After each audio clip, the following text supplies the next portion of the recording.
Dans cette période très exceptionnelle du confinement, moi j'ai dû me réinventer comme beaucoup de mes collègues en ce que j'appelle le professeur 5G.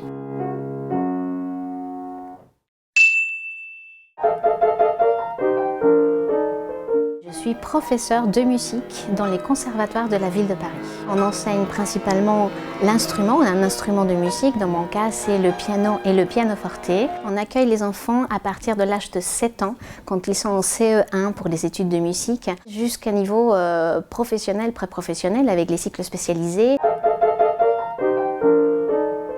J'ai choisi de faire ce métier parce que je suis passionnée par la transmission artistique. Je veux vraiment donner cette joie de travailler avec cette matière qui est le son et pouvoir créer justement de l'art avec cette matière est pour moi une passion.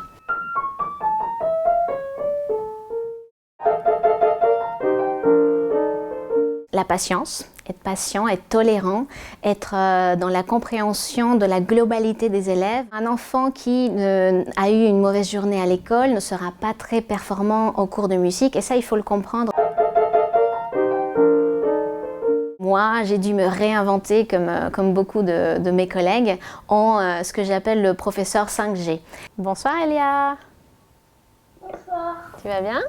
Alors, on a plusieurs facettes. On a le cours en direct où l'enfant ou le jeune a contact avec son professeur. J'ai la chance de regarder les mains et donc je peux contrôler certains gestes techniques. Et il y a les devoirs qui sont retournés en vidéo. L'appareil qu'on utilise est seulement utilisé comme un microphone. Donc, il va vraiment capter beaucoup plus de subtilité et donc être beaucoup plus pertinent que dans le cours en direct dont le son n'est pas vraiment optimal.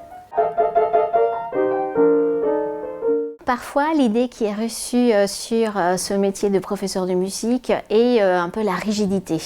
Un peu « oh c'est difficile et il faut apprendre la formation musicale ». Il faut trouver cette motivation pour pratiquer et c'est là qu'il faut tout changer. Il ne faut pas parler de rigidité, assez rigide, c'est comme ça. Il faut essayer d'éveiller cette motivation dans l'élève qui va faire que par lui-même, il va aller pratiquer et donc du coup avoir des acquis et finalement avoir des résultats qu'il cherche. N'hésitez pas, inscrivez-vous au conservatoire. Il y a des profs chouettes qui ne sont pas du tout rigides, mais qui sont quand même exigeants et qui vont vous amener très très loin dans votre pratique artistique si vous les accompagnez et si vous êtes bien motivé pour le faire.